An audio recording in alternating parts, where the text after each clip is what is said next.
आज मैं काफ़ी टाइम के बाद एडवर्ड स्नोडन के बारे में कुछ रिसर्च कर रहा था तो मुझे वेब पेज पर ये देखने को मिला, स्नोडन रेवलेशंस, यानी स्नोडन के खुलासे 10 years on where are the protagonists on now, यानी कि अभी से नायक बोला जा रहा है, अब नायक कहाँ है, यानी कि 10 साल बाद हो चुके हैं और नायक कहाँ है। जून 2013 में विसल ब्लोअर एडवर्ड स्नोडन के दस्तावेजों ने NSA खुफिया एजेंसी द्वारा वर्ल्ड लेवल के इंटरनेशनल मॉनिटरिंग की एक्टिविटीज़ को बेनकाब किया। तब से वह इसी कहानी के मेन कैरेक्टर्स में बने हुए हैं। 6 जून 2013 द गार्जियन और अगले दिन द वाशिंगटन पोस्ट ने इस बात से संबंधित पहला आर्टिकल पब्लिश किया कि यह खुफिया खुलासा देश की और दशक की सबसे बड़ी टॉप श्रृंखला में से एक हिस्ट्री बन जाएगी। कई हफ्तों तक दोनों अखबारों के पत्रकारों के छोटे छोटे समूह ने USA के इंटरनेट मॉनिटरिंग और अन्य संचार की मॉनिटरिंग के लिए जिम्मेदार पावरफुल इलेक्ट्रॉनिक खुफिया एजेंसी NSA के सैकड़ों हजारों पेजेस के इंटरनल फाइल्स तक की एक्सेस हासिल की थी। फाइलों से दर्जनों टॉप सीक्रेट कार्यक्रमों के अस्तित्व का पता चला जो अमेरिकी जासूसों को ऐसे पैमाने पर नेटवर्क का परीक्षण करने में सक्षम बनाते थे जो पहले कभी नहीं देखा गया था।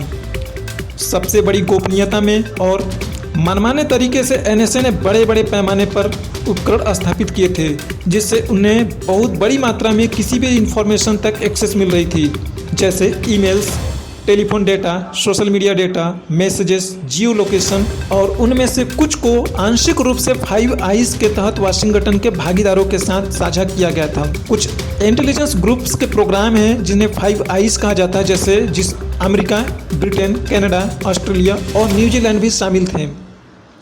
इस खुलासे के पीछे के व्यक्ति ने 3 दिन बाद अपनी पहचान का खुलासा किया। द गार्जियन द्वारा प्रसारित एक वीडियो में NSA इंटेलिजेंस कॉन्ट्रैक्टर के कर्मचारी एडवर्ड स्नोडन ने खुद को खुलेआम दुनिया के सामने अपने आप को पेश किया और बताया कि उन्होंने दुनिया भर के इंटरनेट में यूजर्स के सीक्रेट एंड फंडामेंटल राइट्स की प्रोटेक्शन के लिए काम किया है। उसने हजारों इंटरनल NSA के डॉक्यूमेंट्स डाउनलोड किए थे और हांगकांग भाग गया था, जहां उसने ब्रिटिश और अमेरिकी पत्रकारों यानी द गार्जियंस और द वाशिंगटन पोस्ट को ये डॉक्यूमेंट्स सौंपे थे। यहाँ पर एक बात बता दूं, एडवर्ड स्नोडन NSA में एज ए एडमिनिस्ट्रेटर लेवल पे काम कर रहे थे, इंटेलिजेंस कॉन्ट्रैक्टर में। एडमिनिस्ट्रेटर के पास उनके पास पेन ड्राइव यूज करने के भी एक्सेस थे कंप्यूटर्स में, और फिर जब उन्होंने ये सारे फाइल डाउनलोड किया था उन्होंने पहले से एक प्लान बनाया था और वो फिर मेडिकल लीव पे चले गए, और मेडिकल लीव पे जाने के बाद उन्होंने हवाई से फ्लाइट ली और सीधा वो हांगकांग पहुंच गए। एडवर्ड स्नोडन, पूरा नाम एडवर्ड जोसेफ स्नोडन, जन्म 21 जून 1983, Elizabeth City, North Carolina, USA। अमेरिकी इंटेलिजेंस कॉन्ट्रैक्टर और व्हिसल ब्लोअर जिन्होंने सन 2013 में NSA द्वारा संचालित secret mass level information collecting programs के एग्जिस्टेंस का खुलासा किया था। इस मामले में कई मुद्दों पर प्रकाश डाला गया था, जिनमें सरकारी शक्ति का सीक्रेट उपयोग, डिजिटल युग में गोपनीयता, विसल ब्लोइंग की मोरालिटी और इंटरनेट और डार्क वेब के नाम पर एनोनिमस ब्राउज़र जैसे टॉर की तरह विसल ब्लोइंग की सुविधाजनक बनाने की भूमिका निभा सकते हैं। स्नोडन जब बच्चा था तब उसका परिवार फोर्ट मीड में NSA मुख्यालय से थोड़ी दूर पर सेंट्रल मैरीलैंड चला गया। उन्होंने हाई स्कूल छोड़ दिया था और 1999 से 2005 के बीच एक सामुदायिक कॉलेज में रुक कर पढ़ाई करी थी। उन्होंने GED पूरा किया लेकिन कॉलेज की डिग्री नहीं हासिल की। वह मई 2004 में विशेष बल के उम्मीदवार के रूप में अमेरिकी रिजर्व आर्मी में भर्ती हुए, लेकिन 4 महीने बाद उन्हें छुट्टी दे दी गई और सन 2005 में उन्होंने NSA से संबंधित मैरीलैंड यूनिवर्सिटी के अनुसंधान सुविधा केंद्र में एडवांस्ड स्टडी ऑफ लैंग्वेज में एक सुरक्षा गार्ड के रूप में नौकरी शुरू की। औपचारिक शिक्षा और प्रशिक्षण की अपेक्षाकृत कमी के बावजूद स्नोडन ने कंप्यूटर के साथ एक योग्यता का प्रदर्शन किया और उन्हें 2006 में केंद्रीय खुफिया एजेंसी द्वारा काम पर रख लिया गया और उन्हें एक टॉप सीक्रेट प्रोग्राम की मंजूरी दी गई थी और 2007 में जिनेवा में तैनात किया गया, जहां उन्होंने एक नेटवर्क के रूप में काम किया था और पॉलिटिकल सुरक्षा के तहत एज ए सिक्योरिटी टेक्नीशियन काम किया था। स्नोडन ने 2009 में NSA के लिए CIA छोड़ दिया। वहाँ उन्होंने डेल और बुज एलन हैमिल्टन कंपनियों के एक प्राइवेट कॉन्ट्रैक्टर के रूप में काम करना शुरू किया। इस दौरान उन्होंने कई NSA एक्टिविटीज़ के बारे में जानकारी एकत्रित करना शुरू कर दिया, विशेष रूप से सीक्रेट निगरानी प्रोग्राम के बारे में, जिनके बारे में उनका मानना था कि आकार और दायरे में अत्यधिक व्यापक था। मई 2013 में स्नोडन ने छुट्टी के लिए मेडिकल लीव के लिए रिक्वेस्ट किया और हांगकांग के लिए हवाई से उड़ान भरी।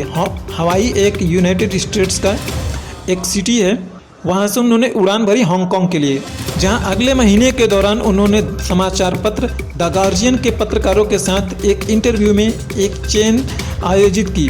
उस अवधि के दौरान उन्होंने फिल्माए गए फुटेज को डॉक्यूमेंट्री सिटीजन फॉर 2014 में दिखाया गया था और वहीं पर स्नोडन ने लीक किए गए NSA के डॉक्यूमेंट्स सीक्रेट से एक कोर्ट के एक आदेश को भी दिखाया था, जिसमें टेलीकॉम कंपनी वेराइजन को अपने लाखों कस्टमर्स के मेटा डेटा जैसे डायल किए गए नंबर्स, कॉल हिस्ट्री और भी काफ़ी सारी डिटेल्स सौंपने के लिए मजबूर किया गया था US गवर्नमेंट को। स्नोडन ने प्रिज्म के अस्तित्व का भी खुलासा किया था, एक डेटा माइनिंग प्रोग्राम जो कथित तौर पर NSA, फेडरल इन्वेस्टिगेशन ब्यूरो और अन्य काफ़ी सारी गवर्नमेंट एजेंसी लाइक ब्रिटेन के NSA, Google, Facebook, Yahoo, Microsoft, काफ़ी सारी कंपनी के जो भी US में सर्वर हैं उन सर्वर तक डायरेक्ट एक्सेस देने की सुविधा दे रहा था, या कह सकते हो उस सर्वर तक सीधे जो किसी भी डेटा या फाइल को कॉपी कर सकते थे, चाहे माइक्रोसॉफ्ट चाहे एप्पल, किसी भी सर्वर से। 9 जून 2013 को द गार्जियन और द वाशिंगटन पोस्ट में स्रोत की पहचान उजागर किए बिना कहानियां पब्लिश होने के कुछ दिनों के बाद स्नोडन आगे आए और उन्होंने कहा छिपने की कोई ज़रूरत नहीं है क्योंकि उन्होंने कुछ भी गलत नहीं किया है, जो कि वास्तव में कोई भी गलत नहीं था। अगर एडवर्ड स्नोडन चाहते तो इन डॉक्यूमेंट्स को किसी भी कंट्री के साथ बेच के काफ़ी ज़्यादा पैसा कमा सकते थे, लेकिन उन्होंने ये आम पब्लिक के लिए किया था कि देखो गवर्नमेंट आपके डेटा को किस तरीके से एक्सेस करती है, आपके प्राइवेसी को किस तरीके से ब्रीच किया जा रहा है। साउथ चाइना मॉर्निंग पोस्ट के साथ एक इंटरव्यू में उन्होंने दावा किया था कि NSA 2009 से चीनी कंप्यूटरों को हैक कर रहा था और उन्होंने सीक्रेट NSA गतिविधियों के बारे में जानकारी प्राप्त करने के लिए बुज एलन हैमिल्टन के साथ स्पष्ट रूप से नौकरी कर ली थी। अमेरिका ने 14 जून को स्नोडन पर जासूसी का आरोप लगाया और अटॉर्नी जनरल एरिक होल्डर सहित जुडिशरी डिपार्टमेंट के अधिकारियों ने प्रत्यर्पण प्रक्रिया के लिए प्रयास शुरू करने के लिए हांगकांग में अधिकारियों के साथ बातचीत करनी शुरू कर दी। हांगकांग सरकार ने कार्रवाई करने से इनकार कर दिया क्योंकि उस टाइम में US गवर्नमेंट से एक गलती हो गई थी। US गवर्नमेंट ने उनके खिलाफ जो अरेस्ट वारंट निकाला था उसमें स्नोडन एडवर्ड स्नोडन का जो मिडल नेम था उसमें कुछ टाइपो एरर हो गई थी। इस वजह से हांगकांग ने उनका सपोर्ट करने से मना कर दिया और स्नोडन मीडिया संगठन विकीलीक्स की सहायता से मॉस्को चले गए हांगकांग से सीधा, जहां उनका सटीक ठिकाना गहन अटकलों का स्रोत बन गया। रूसी राष्ट्रपति व्लादिमीर पुतिन ने पुष्टि की कि स्नोडन, जिनका पासपोर्ट अमेरिका द्वारा रद्द कर दिया गया था, मॉस्को के शेरेमेतिवो हवाई अड्डे के अंतर्राष्ट्रीय पारगमन क्षेत्र की सीमा के भीतर रहे और जब तक अमेरिकन गवर्नमेंट वापस से उनके टाइपो एरर अरेस्ट वारंट को सही करके वो जब तक जारी करती तब तक एडवर्ड स्नोडन हांगकांग से मॉस्को के लिए फ़्लाइट पकड़ चुके थे और जब तक उनके पासपोर्ट को अमेरिकन गवर्नमेंट इलीगल घोषित करती तब तक वो रूस की हवाई क्षेत्र में एंट्री कर चुके थे। उसके बाद US गवर्नमेंट ने उनके पासपोर्ट को रद्द कर दिया और एडवर्ड स्नोडन मॉस्को एयरपोर्ट पे बैठा हुआ था, जहां से एडवर्ड स्नोडन का प्लान था क्यूबा के लिए फ़्लाइट लेके क्यूबा चले जाना है मॉस्को से। लेकिन उसी टाइम में एक और घटना घटती है। बोलिविया के प्रेसिडेंट एवो मोरेल्स मॉस्को आए थे और मॉस्को से वो वापस लौट रहे थे, तो अमेरिका को ये बात पता लगी कि उनके फ़्लाइट में एडवर्ड स्नोडन बैठा हुआ छुप के जा रहा है। उन्होंने उनकी फ़्लाइट को रास्ते में उतरवा लिया ऑस्ट्रिया में। तो इसके लिए जो एवो मोरेल्स थे बोलिविया के प्रेसिडेंट, उन्होंने काफ़ी हेल्प मांगी थी फ्रांस से, इटली से, पोलैंड से, हॉलैंड से। इनमें से किसी ने उनकी मदद नहीं करी थी और अपने गेस्ट का इस तरीके से इंसल्ट होते हुए देख के रशिया ने ये कदम उठाया था कि उन्होंने एडवर्ड स्नोडन को अपने यहाँ पे असाइलम दे दी। एक चीज़ और जाननी चाहिए आपको कि एडवर्ड स्नोडन ने वेस्टर्न कंट्री सहित इससे पहले एक इंटरव्यू में एडवर्ड स्नोडन ने ये बातें खुद बताई थी कि उन्होंने 36 देशों में असाइलम के लिए रिक्वेस्ट किया था और फिर पुतिन ने स्ट्रांगली USA को डिनाई कर दिया कि रसिया किसी भी प्रत्यर्पण में कोई भी हिस्सा नहीं लेगा। पुतिन ने यह भी स्पष्ट किया कि वह नहीं चाहते थे कि स्नोडन की उपस्थिति से वह USA के साथ संबंध खराब हो और उन्होंने कहा कि यदि स्नोडन रूस में रहना चाहते हैं तो उन्हें हमारे अमेरिकी भागीदारों के नुकसान पहुंचाने के उद्देश्य से अपना काम बंद करना होगा। मेतेओ पारगमन क्षेत्र में 1 महीने से अधिक समय बिताने के बाद एडवर्ड स्नोडन को रूस द्वारा अस्थायी रिफ्यूजीज का दर्जा दे दिया गया था और वह विकीलीक्स के एक कर्मचारी के साथ हवाई अड्डे से चले गए। हालांकि अमेरिकी राष्ट्रपति बराक ओबामा स्नोडन के तरीकों के आलोचक थे। अगस्त 2013 में उन्होंने अमेरिकी सरकार की निगरानी एजेंसी की जांच के लिए एक स्वतंत्र पैनल के निर्माण की घोषणा की। दिसंबर 2013 में पब्लिश्ड उस रिपोर्ट्स के निष्कर्ष में ये सिफारिश दी गई थी कि टेलीफोन रिकॉर्ड्स के बड़े पैमाने पर संग्रह को फ्लश कर दिया जाए और सेंसिटिव प्रोग्राम्स जैसे कि मित्र देशों के नेताओं को टारगेट करने वाले कार्यक्रमों की अधिक निगरानी की सलाह दी जाए। ओबामा ने इनमें से कई सुझावों पर काम किया और दूसरों की कांग्रेस समीक्षा की सिफारिश की, लेकिन एनएसए की भूमिका और इनके डेटा कलेक्शन प्रयास खुफिया समुदाय और गोपनीयता समर्थकों के बीच विवाद का विषय बने रहे। अप्रैल 2014 में द गार्जियन यूएस और द वाशिंगटन पोस्ट को एनएसए लीक पर रिपोर्टिंग में उनका भूमिका के लिए सार्वजनिक सेवा के लिए पुलित्जर पुरस्कार से सम्मानित भी किया गया था। स्नोडन ने इस पुरस्कार को सीक्रेट निगरानी कार्यक्रमों को प्रकाश में लाने के अपने प्रयासों का सत्यापन वेंडिकेशन बताया गया। अगस्त 2014 में जैसे स्नोडन को अस्थायी शरण का अनुदान समाप्त हुआ, रूसी सरकार ने उन्हें 3 साल का निवास परमिट प्रदान किया जो उन्हें 3 महीने तक देश छोड़ने की अनुमति देगा। परमिट 2017 तक बढ़ाया गया था और स्नोडन को 2020 में अस्थायी निवास प्रदान किया गया था और सितंबर 2022 में रूसी राष्ट्रपति व्लादिमीर पुतिन ने स्नोडन को रूसी नागरिकता प्रदान कर दी। सितंबर 2019 में स्नोडन ने संस्मरण परमानेंट रिकॉर्ड जारी किया। उसी दिन अमेरिका की न्यायिक विभाग ने किताब से उनकी सारी कमाई वसूलने के उन पर मुकदमा दायर कर दिया। जो उनकी एक बुक थी एडवर्ड स्नोडन की। सितंबर 2019 में स्नोडन ने मेमोयर परमानेंट रिकॉर्ड जारी किया। उसी दिन अमेरिकी न्याय विभाग ने किताब से, ये उनकी एक बुक थी, उसी दिन अमेरिकी न्याय सितंबर 2019 में स्नोडन ने मेमोयर परमानेंट रिकॉर्ड एक बुक पब्लिश किया। उसी दिन अमेरिकी न्याय विभाग ने किताब से उनकी सारी कमाई वसूलने के लिए उन पर मुकदमा दायर किया, यह दावा करते हुए कि उन्होंने CIA और NSA के साथ अपने गैर प्रकटीकरण समझौतों का उल्लंघन किया है क्योंकि उन्होंने पब्लिकेशन से पूर्व समीक्षा के लिए कोई रिव्यू के लिए कुछ भेजा नहीं था उनके पास। वहीं CNN के अनुसार अदालत के रिकॉर्ड के अनुसार 2013 में खुफिया रहस्यों को लीक करने वाले पूर्व CIA कॉन्ट्रैक्टर एडवर्ड स्नोडन ने अमेरिकी सरकार को अपनी पुस्तक और बोलने की फीस से अर्जित $5 मिलियन से अधिक की राशि की जब्ती करने पर सहमति व्यक्त की है। स्नोडन ने CIA और NSA के साथ हस्ताक्षरित अनुबंधों का उल्लंघन करते हुए पिछले साल सरकार की मंजूरी के बिना अपनी पुस्तक परमानेंट रिकॉर्ड प्रकाशित की। एक संघीय न्यायाधीश ने स्नोडन की आय को वापस लेने के मुकदमे में न्याय विभाग का पक्ष लिया था और विचार कर रहा था उसे कितना भुगतान करने की आवश्यकता होगी। हालांकि स्नोडन की कानूनी टीम जिस समझौते पर पहुंची है वह उनकी पुस्तक आय के विवाद का अंत नहीं हो सकता है। कोर्ट ने अभी तक जब्ती योजना को मंजूरी नहीं दी है और स्नोडन ने समझौते में यह भी कहा है कि वह अभी भी अपने खिलाफ कोर्ट के पहले फैसले के खिलाफ अपील करने की क्षमता चाहते हैं। और एडवर्ड ने मंगलवार यानी कि 22 सितंबर 2020 को CNN की रिपोर्टिंग पर अपनी प्रतिक्रिया ट्वीट की। ये कोई समझौता नहीं है, मैं इससे सहमत नहीं था। उन्होंने मंगलवार को CNN की रिपोर्टिंग पर अपनी प्रतिक्रिया ट्वीट की। पहला ट्वीट जिसमें यह कोई समझौता नहीं है, मैं इससे सहमत नहीं था। B, इस सेंसरशिप मामले का फैसला मेरे निर्वासन के दौरान लागू करने योग्य नहीं है, लेकिन मेरे पास कभी भी इतना पैसा नहीं था। उन्होंने ट्विटर पर लिखा इस बात पर प्रकाश डालते हुए कि कैसे वह अभी भी अदालत में अपना मामला लड़ सकते हैं या सौंपने में सक्षम हो सकते हैं। उसकी आय पर कहा बेहतर शीर्षक एडवर्ड स्नोडन को माफ करने से अमेरिका को $5 मिलियन तक का फायदा हो सकता है। ट्विटर पर स्नोडन के क्षमादान के सुझाव ने उनकी स्थिति की वर्तमान वास्तविकता को कम कर दिया। यदि अदालती कार्रवाई कायम रहती है तो स्नोडन अभी भी $5 मिलियन के लिए उत्तरदायी होंगे। उनके वकीलों ने कहा कि उन्होंने जो कुछ भी अर्जित किया है और छोड़ने के लिए सहमत हुए हैं और संभवतः इससे भी अधिक।